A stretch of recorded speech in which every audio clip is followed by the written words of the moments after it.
Assalamualaikum warahmatullahi wabarakatuh.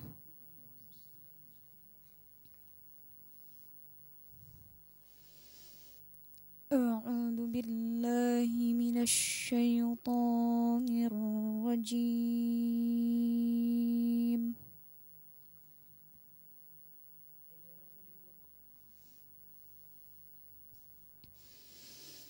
Bismillahirrahmanirrahim.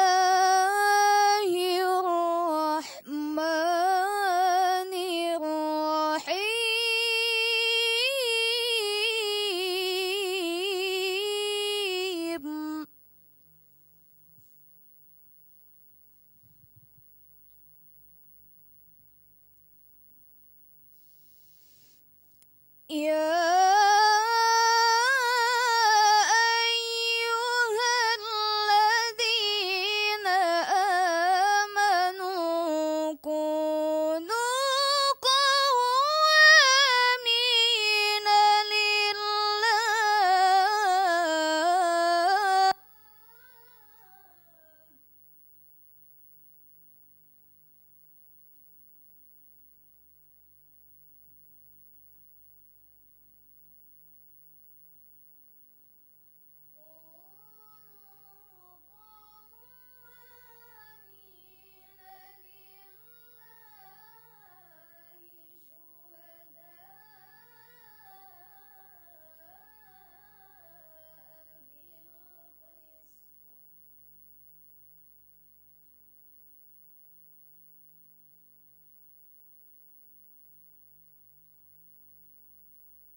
Aku berlindung kepada Allah dari godaan setan yang terkutuk dengan menyebut nama Allah yang Maha Pengasih, Maha Penyayang. Wahai orang-orang yang beriman, jadilah kamu sebagai penegak keadilan karena Allah. ketika menjadi saksi yang adil. Dan janganlah kebencianmu terhadap suatu kaum mendorong kamu untuk tidak berlaku adil. Maka berlaku adillah, karena adil itu lebih dekat kepada takwa. Dan bertakwalah kepada Allah. Sesungguhnya Allah Maha teliti apa yang kamu kerjakan. Allah telah menjanjikan kepada orang-orang yang beriman dan yang mengerjakan amal saleh bahwa mereka akan mendapatkan pahala dan ampunan yang besar. Maha benar Allah yang Maha Agung atas segala firman-Nya. Assalamualaikum warahmatullahi wabarakatuh.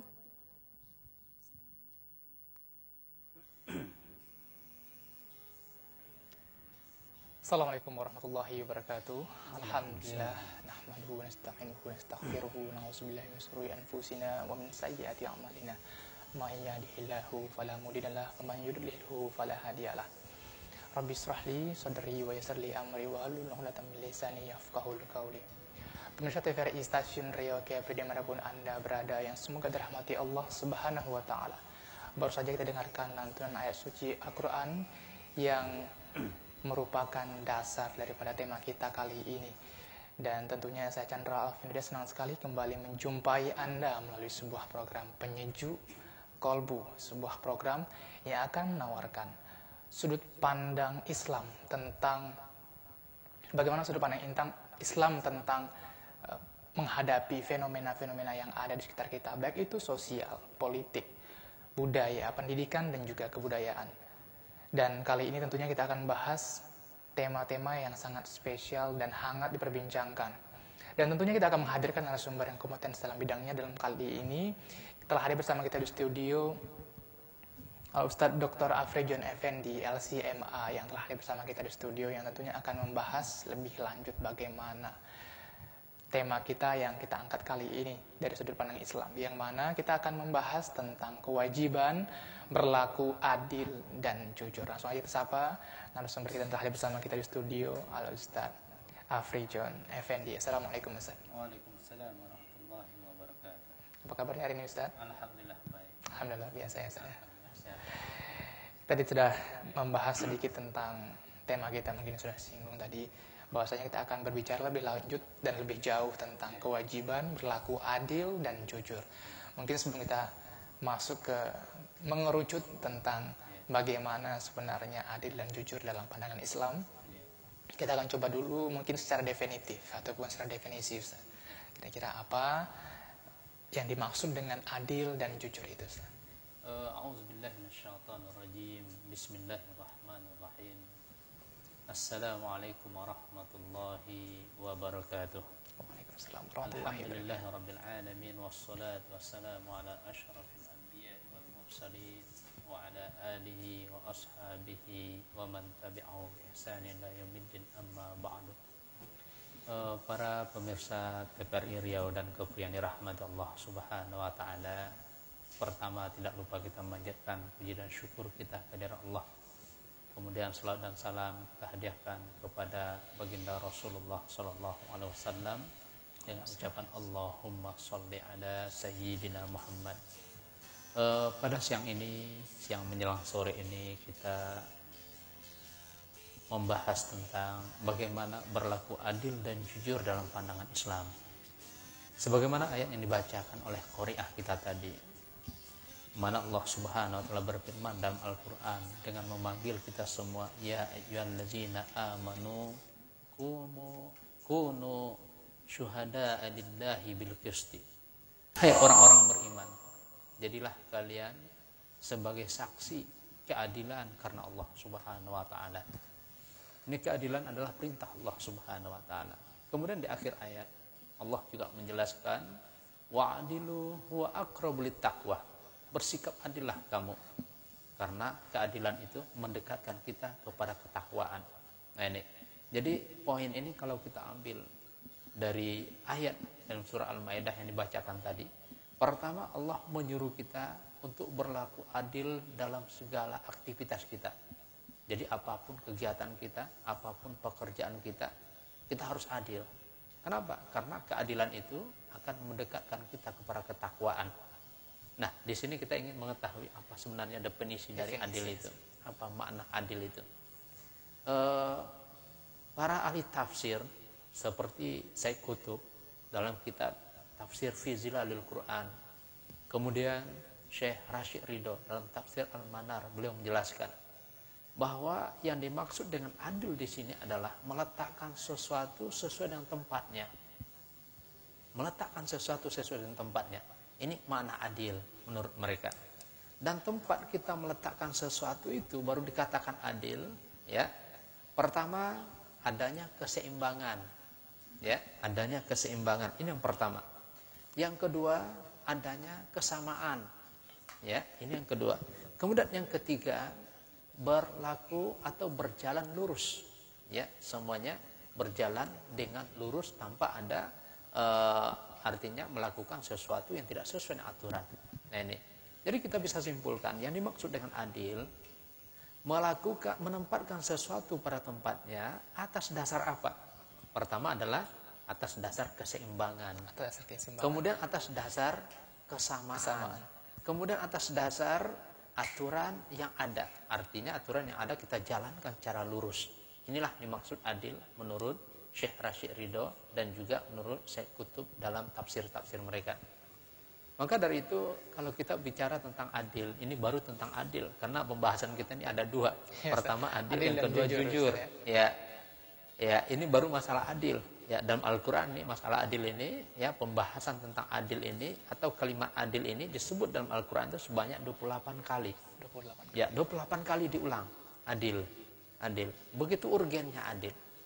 Karena dengan keadilan kita akan bisa mengatur dunia ini dengan baik.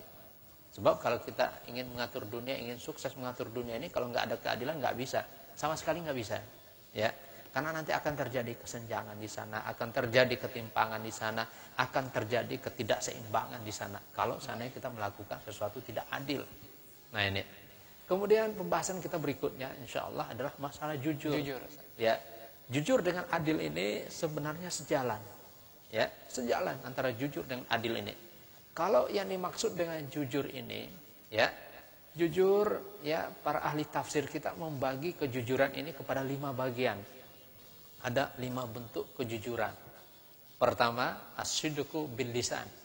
Ya, kita selalu jujur dalam ucapan kita. Apapun yang kita ucapkan, ya jujur aja. Kalau nggak ada, ya bilang nggak ada. Kalau ada, bilang ada. Ya, itu namanya jujur. Kalau bisa, kita bilang bisa. Kalau nggak bisa, bilang nggak bisa. Ya, kalau nggak ada waktu, bilangnya saya nggak ada waktu. Itu namanya jujur, apa adanya. Ya, sidqu bil lisan. Yang kedua ada sidqu bil qalbi. Ya, jujur hati kita. Jadi hati kita juga harus jujur. Yang sampai nanti ya merasa ada yang memaksa, ya, merasa kita punya beban dan lain sebagainya. Hati kita harus jujur juga. Karena antara lisan dengan hati ini sebenarnya harus sejalan, harus sejalan, ya. Ya, kalau seandainya antara lisan dengan hatinya nggak sejalan, itu jelas nggak jujur, ya. Pamannya dari hatinya dia pingin, tapi lisannya, lidahnya mengatakan nggak ingin, ya, nggak suka. Atau lidahnya mengatakan suka, dalam hatinya nggak suka, ya. Ini namanya tidak jujur, ya. Kemudian jujur yang ketiga, as-sidqu bil amal.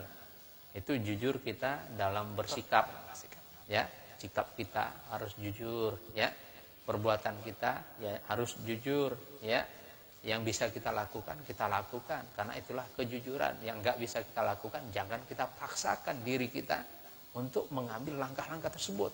Ini sidqu bil amal. Kemudian yang keempat adalah ini as-sidqu bil wa'di.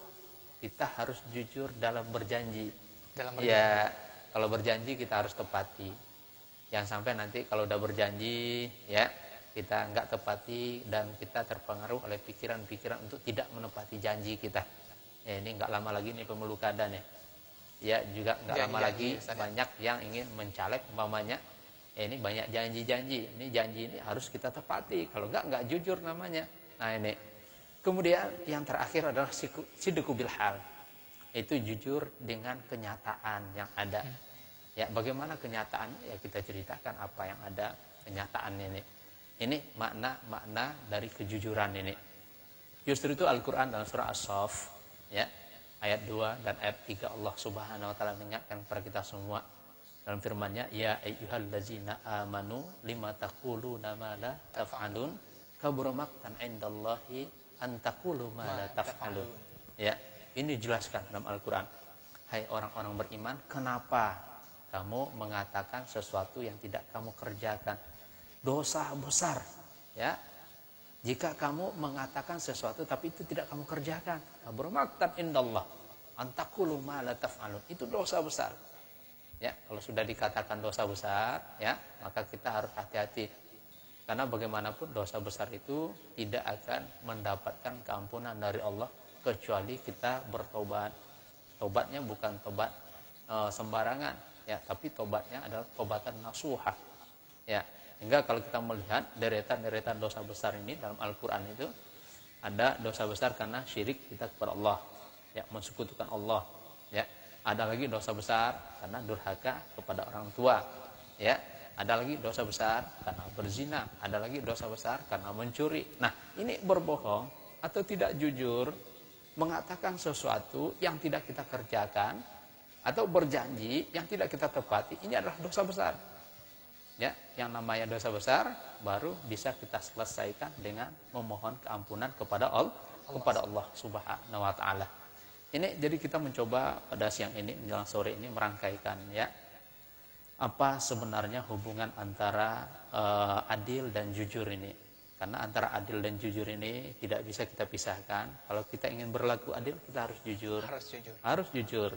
Kalau kita ingin jujur juga kita harus adil. Maka dari itu ya mudah-mudahan ini bisa kita kembangkan dalam diskusi nantinya ya. Dan demikian dari kami dan terima kasih. Ya Ustaz, sangat jelas sekali ya Ustaz ya. Dan tentunya kita akan membahas lebih lanjut lagi kepada siapa kita bisa berlaku jujur dan adil ini, dan juga skop dalam fenomena-fenomena yang ada di sekitar kita. Tentunya kita akan kembali lagi setelah mendengarkan lantunan dakwah dalam nada yang akan dibawakan oleh tim nasyid dari Azam Voice. Silahkan.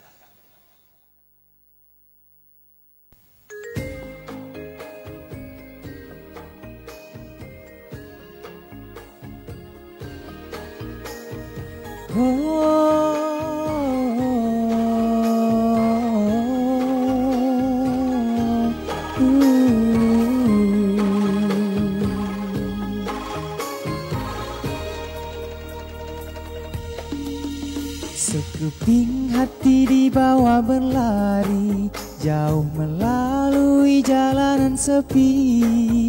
Jalan kebenaran indah terbentang di depan matamu para pejuang. Sekeping hati dibawa berlari, jauh melalui jalanan sepi. Jalan kebenaran indah terbentang di depan matamu para pejuang. Tapi jalan kebenaran tak akan selamanya sunyi. Ada ujian yang datang melanda, ada perangkap menunggu mangsa. Sekeping hati dibawa berlari, jauh melalui jalanan sepi. Jalan kebenaran indah terbentang di depan matamu para pejuang. Akan kuatkan kaki yang melangkah bila disapa dunia yang menanti. Akan kaburkah mata yang menatap pada debu yang pastikan hingga.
Italia Serie A hanya di TVRI. Forza TVRI.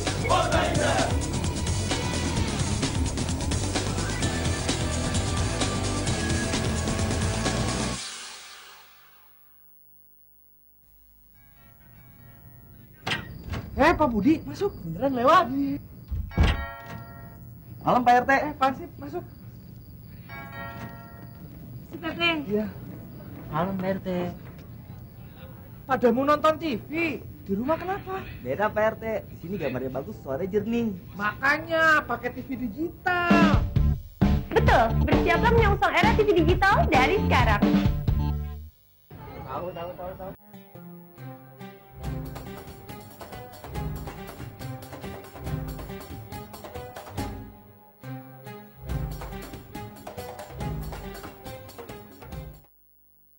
Ya, pemirsa TVRI Stasiun Riau Kepri yang semoga dirahmati Allah Subhanahu wa taala. Kembali lagi kita dalam program Penyejuk Kolbu tentunya sampai dengan pukul 17 waktu Indonesia Barat nanti kami akan menemani Anda sekalian untuk membahas tentang tema kita kali ini yang membahas seputar kewajiban berlaku adil dan jujur. Tadi kita sudah jelaskan sedikit bagaimana definisi daripada adil dan jujur tersebut dan sekarang kita akan bahas lebih jauh lagi kepada siapa kita akan berlaku. Kita harus berlaku adil dan jujur.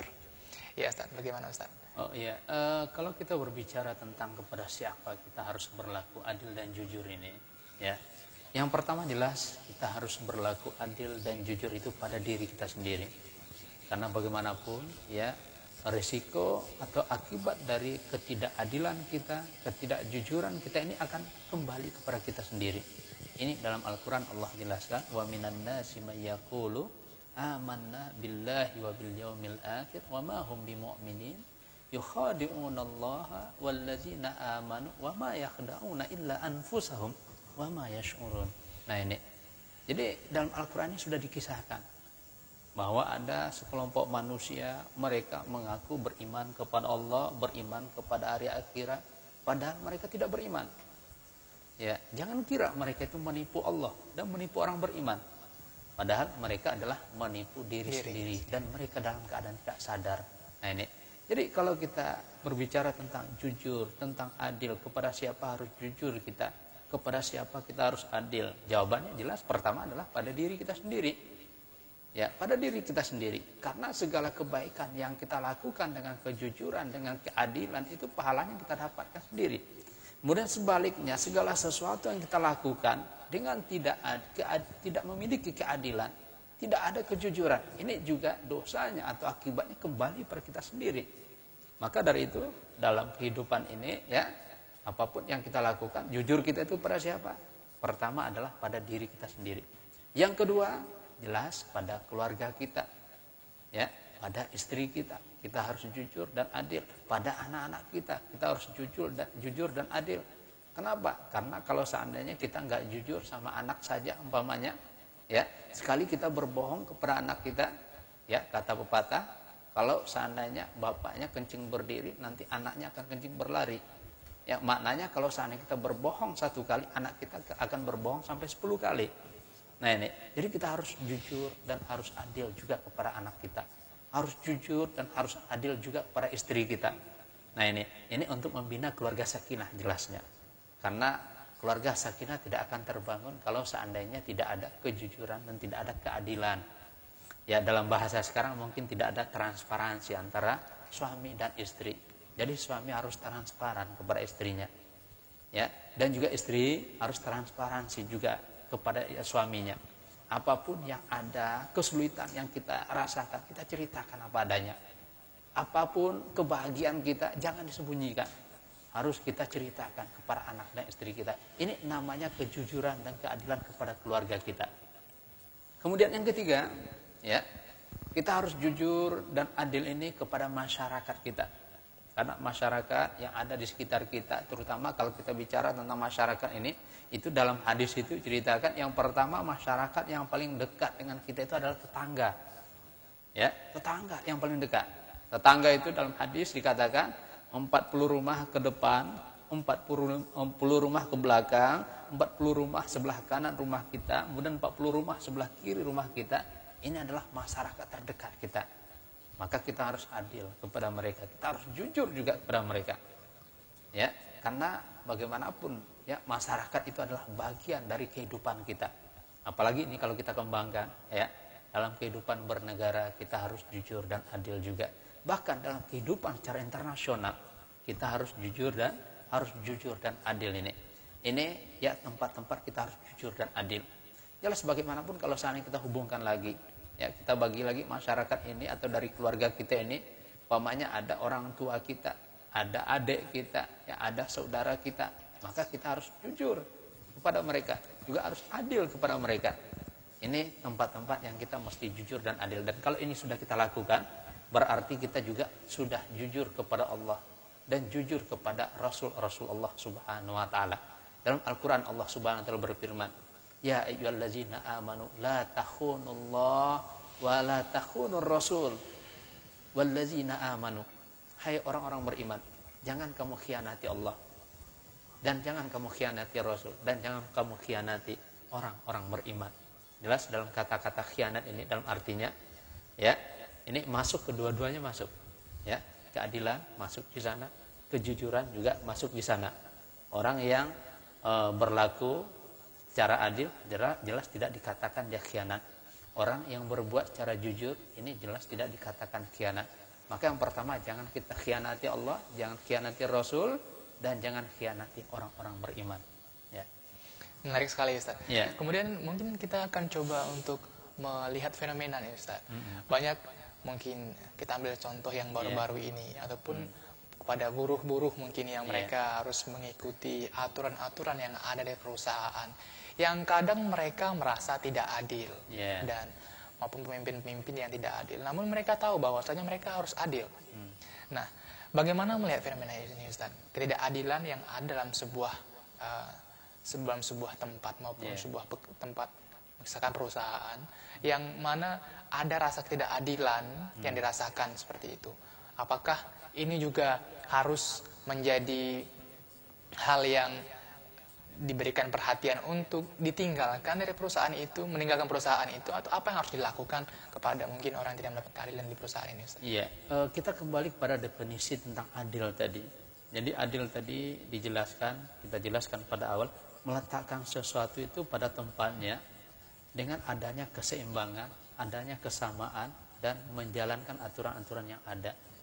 Nah, ini.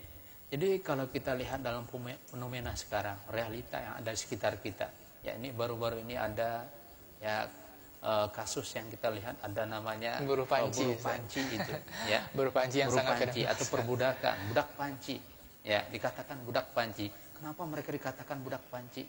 Karena mereka bekerja tidak dengan adil, bekerja tidak sesuai dengan kemampuannya, dan juga gajinya tidak sesuai dengan kerja yang telah mereka lakukan. Ini memaksa seseorang, mengeksploitasi seseorang.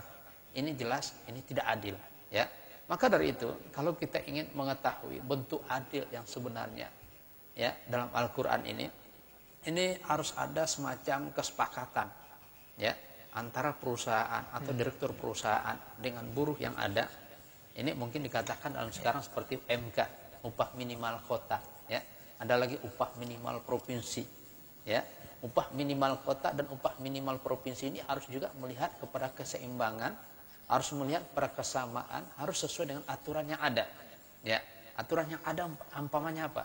Ya, kita dalam kehidupan ini jelas kita hubungkan ini dengan biaya hidup kita saat ini. Kira-kira harga barang di daerah kita mahal atau murah? Kalau harga barangnya mahal, berarti upah minimumnya harus kita naikkan. Kita sesuaikan. Sebab ada tawazun, nanti ada keseimbangan antara ya masukan dengan pengeluaran yang dimiliki oleh, yang dapat oleh buruh ini atau pekerja ini. Kalau seandainya tidak ada keseimbangan, berarti kita tidak adil. Umpamanya kebutuhan hidup kita dalam 1 bulan berapa? Ya, kita butuh ya untuk nafkah kita dan satu orang istri dan 1 orang anak saja umpamanya. Itu minimal 2 juta. Nah, kalau seandainya kita memberi gaji kepada seorang kepala rumah tangga yang bekerja di sebuah perusahaan hanya dengan gaji 1.200.000, kira-kira adil nggak kita? Ya, kalau nggak ada keseimbangan berarti tidak adil. Ya, berarti itu tidak adil. Apalagi dengan jam kerja juga harus ditentukan. Ini kalau dalam aturan kita berapa jam kita kerja dalam sehari semalam? Bolehnya 8 jam. Kalau lebih dari 8 jam, ini namanya kerja ekstra. Ya, ini namanya lembur. Lembur jelas ada tambahan nanti di sana. Ini juga harus diperhitungkan. Karena bagaimanapun ya, tenaga kita manusia ini ya ada batasnya. Tidak sama dengan tenaga hewan. Dan justru itu kita menghormati manusia ini dengan keadilan.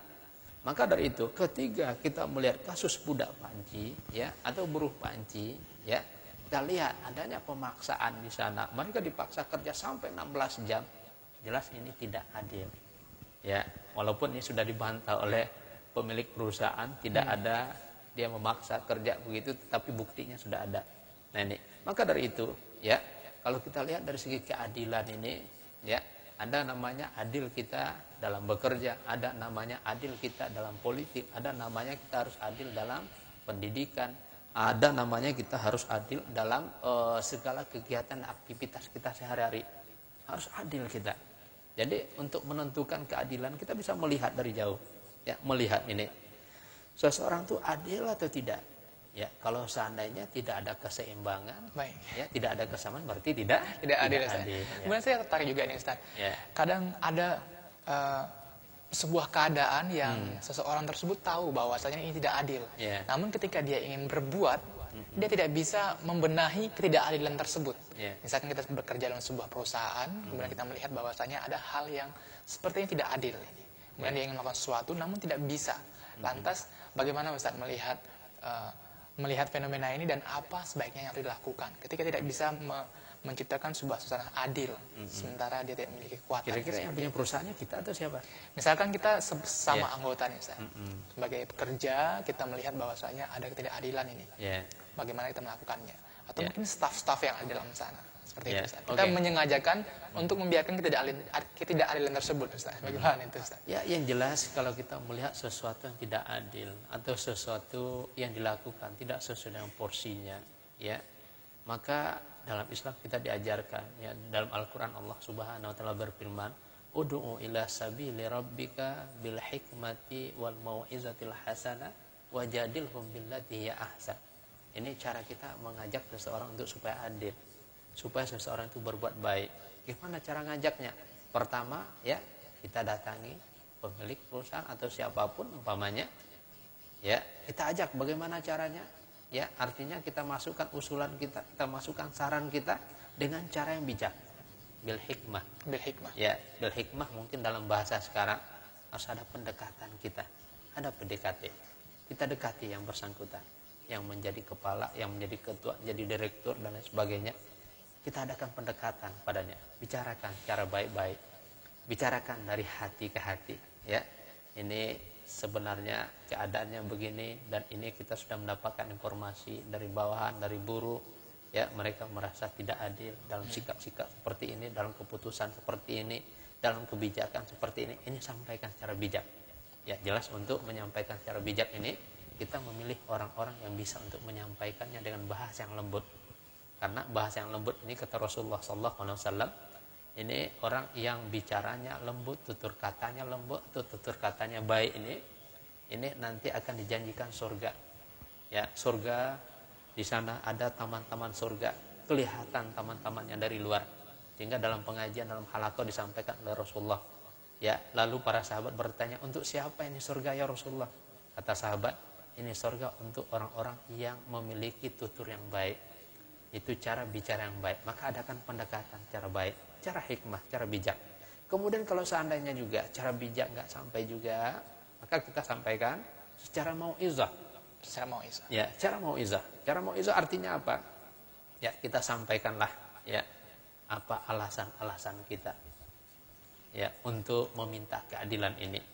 Dan kita sampaikanlah kebutuhan kita. Kita sampaikanlah ya kalau seandainya umpamanya direkturnya ini bisa menerima ayat-ayat Allah, kita sampaikan ayat-ayat Allah dengan baik atau hadis-hadis Rasulullah SAW dengan baik. Kalau nggak bisa juga, maka diadakan dialog atau audiensi dalam bahasa sekarang. Audiensi. Ya, jadi adakan audiensi, dialog di sana. Wajadilhum billati hiya ahsan. Tapi audiensinya secara baik-baik. Ya, cara baik-baik. Jadi adakan audiensi. Nah, sekarang kalau kita melihat ya fenomena sekarang cara hikmah nggak bisa juga. Ya, cara mau izah nggak bisa juga, mau audiensi nggak diterima, maka terjadilah demonstrasi. Demonstrasi. Ya, mungkin demonstrasi ini sebenarnya demonstrasi itu ada jalan terakhir. Ya, jalan terakhir. Dan dalam Al-Quran nggak ada jelaskan tentang demonstrasi. Yang ada cuma audiensi. Audiensi. Ya, berdialog. Ya, nah, cuma mungkin sekarang itu karena nggak ada jalan lagi, maka itulah pilihan terakhir. Maka terjadilah demonstrasi di mana-mana. Ya, demonstrasi yang kadang-kadang ya bisa lakukan secara damai, kadang-kadang lakukan secara brutal, maka terjadilah hal-hal yang tidak diinginkan. Ya, nah ini. Kemudian kalau kita mencoba kenapa seseorang itu tidak berlaku adil, apa sebab-sebabnya? Ya, jelas sebab-sebabnya ini dipengaruhi oleh sebuah ambisi mereka. Ya, dalam hidup ini kita sebagai manusia kita punya ambisi, kadang-kadang ingin ambisi jadi orang kaya. Ini jelas masuk di situ pengaruh harta. Ya, pengaruh harta. Jadi menjadi orang kaya, mengumpulkan keuntungan sebanyak-banyaknya tanpa memikirkan bawahan kita. Ya. Kemudian yang kedua, ya, penyebab seseorang tidak adil dan jujur karena gara-gara jabatan, ingin mempertahankan jabatannya. Maka bagaimanapun dia dominan dalam segala kegiatan, tidak memberikan kesempatan pada yang lain. Yang penting saya populer, ya, saya bisa melakukan sosialisasi kemana-mana sehingga tidak ada keadilan. Tidak ada kejujuran di sana gara-gara jabatan. Ya, kemudian ya ada juga keadilan dan kejujuran tidak dilakukan oleh seseorang itu karena ada ambisi-ambisi yang lain. Ya, mungkin karena ada pasangan hidup kalau dalam hadis itu diceritakan. Karena tiga hal ini yang sangat mempengaruhi cara sikap kita.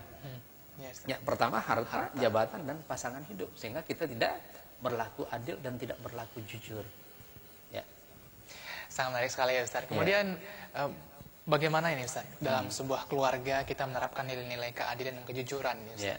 Bagaimana memulainya kemudian menjadi sebuah kebiasaan yang mungkin yang akan terus menjadi pegangan sebuah keluarga nih Ustaz. Ya.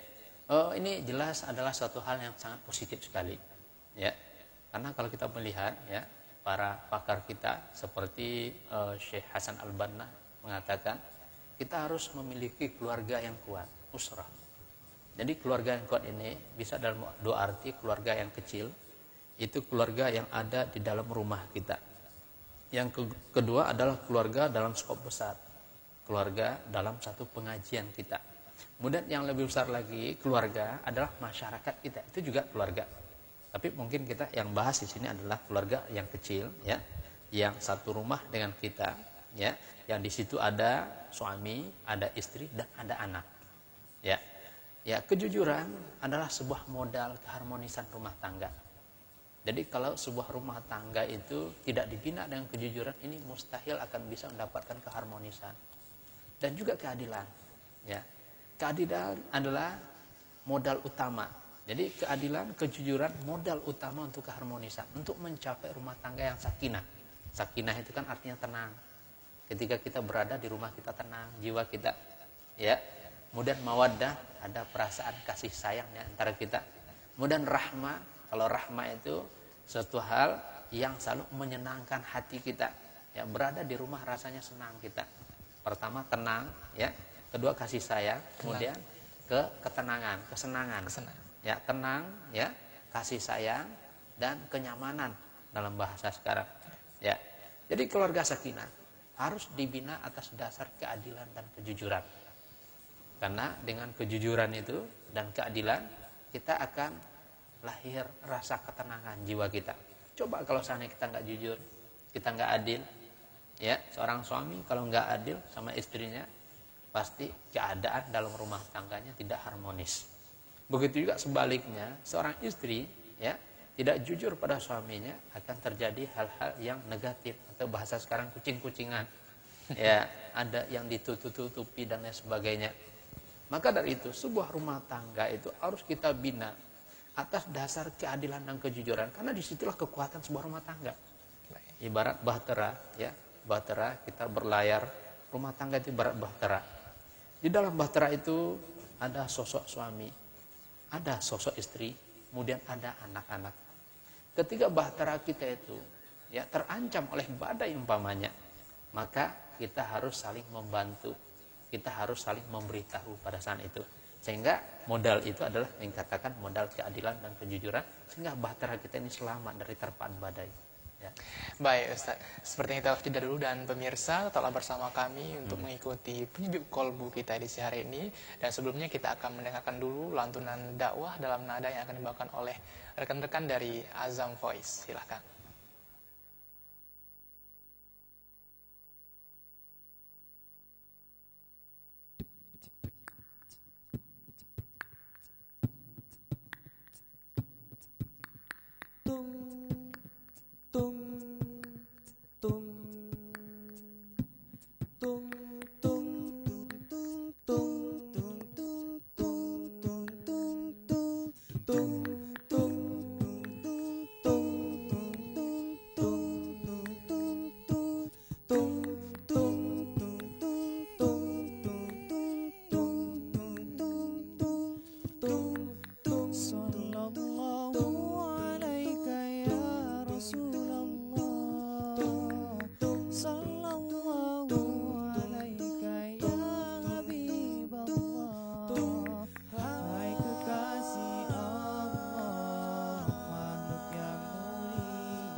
Ekspresikan dirimu, apa yang kau miliki, apa yang kau punya. Di jalan dakwah ini tetaplah berjuang, tetaplah mengerti. Tujuan hidup ini hanya untuk ilahi.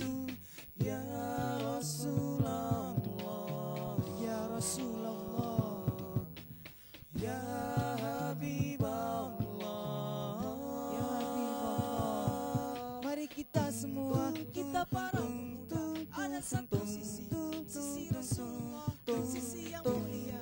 Jadikan tauladannya, jadi cara kita, jadikan hidupnya, jadi hidup kita. Ya Rasulullah, ya Rasulullah, ya Habibullah, ya Habibullah, ya Rasulullah, ya Habibullah.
Pak Budi, masuk. Beneran lewat. Malam Pak RT. Pak Sip, masuk. Si Teteh. Iya. Malam Pak RT. Pada mau nonton TV. Di rumah kenapa? Beda Pak RT. Di sini gambarnya bagus, suaranya jernih. Makanya pakai TV digital. Betul, bersiaplah menyongsong era TV digital dari sekarang.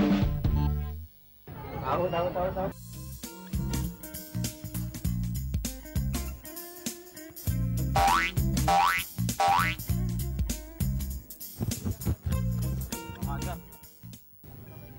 Hei, Bung. Aduh, pukul aja. Kenapa pukul? Ada apa ini? Dia mulai, Pak. Tanpa semua jelas yang mukul saya, Pak. Enggak, Pak. Dari dulu mulai masa dilempar botol. Itu kan nggak sengaja. Saya kan yang mau botol. Salah sendiri. Kenapa nggak mau lihat di belakang saya? Malah nyalain saya. Udah. Jelas kami yang salah. Saya. Udah. Jangan ribut-ribut. Aduh, kalian kan udah dewasa. Masa berkelahi seperti anak-anak kecil juga. Kamu juga jangan buang sampah sembarangan. Oh, itu. Bisa merugikan orang lain. Buang sampah pada tempatnya.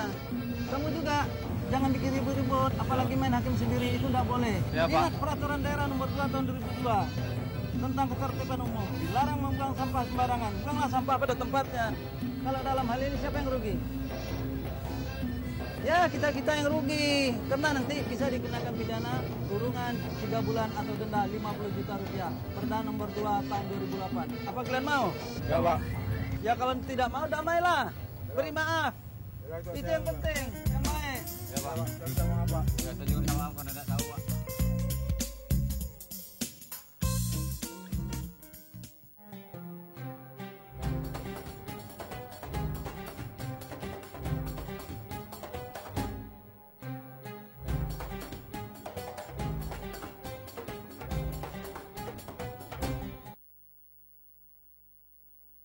TVRI Stasiun Rio Kepri, semoga dirahmati Allah Subhanahu wa Ta'ala. Kita kembali lagi dalam program Penyejuk Kolbu yang membahas tentang kewajiban berlaku adil dan jujur.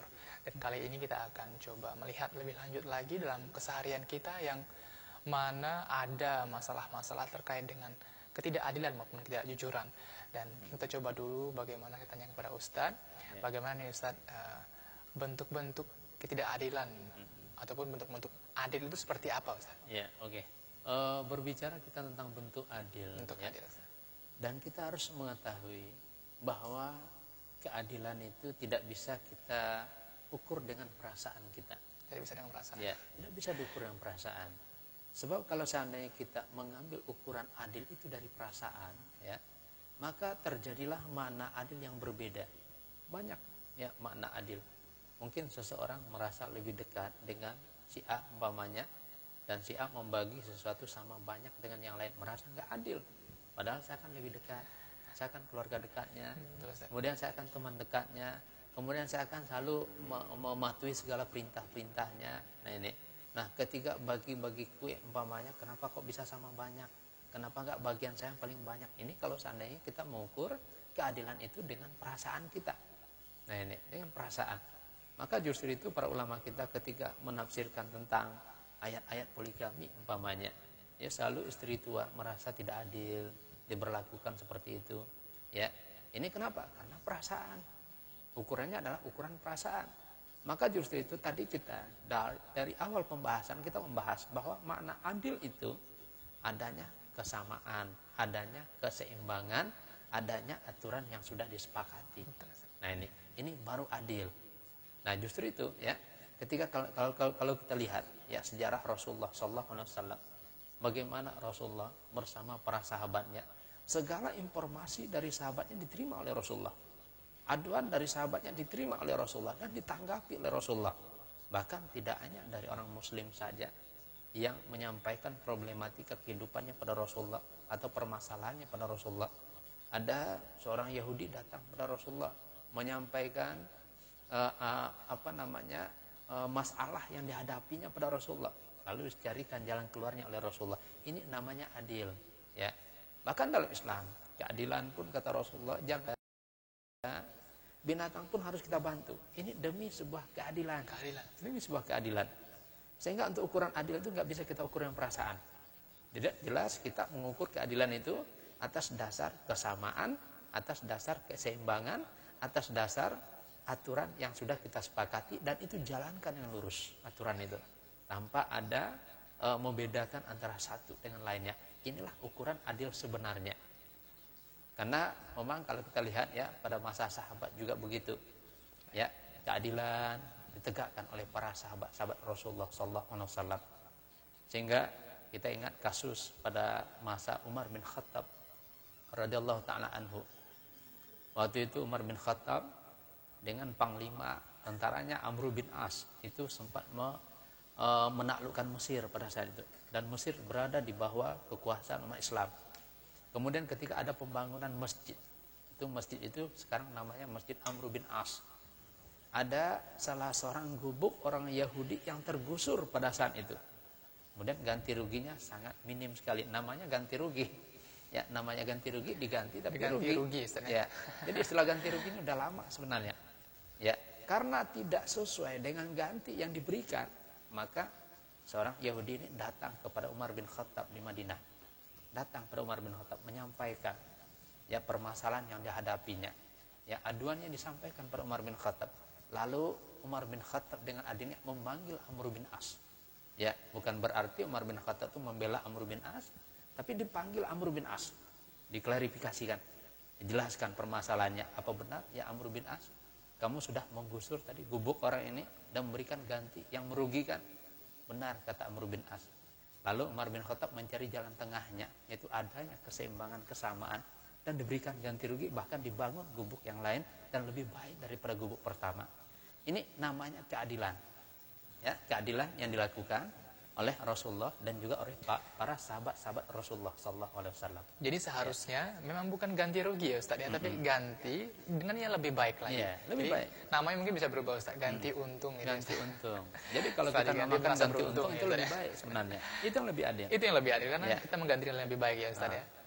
Kemudian Ustaz, saya juga tertarik ini Ustaz.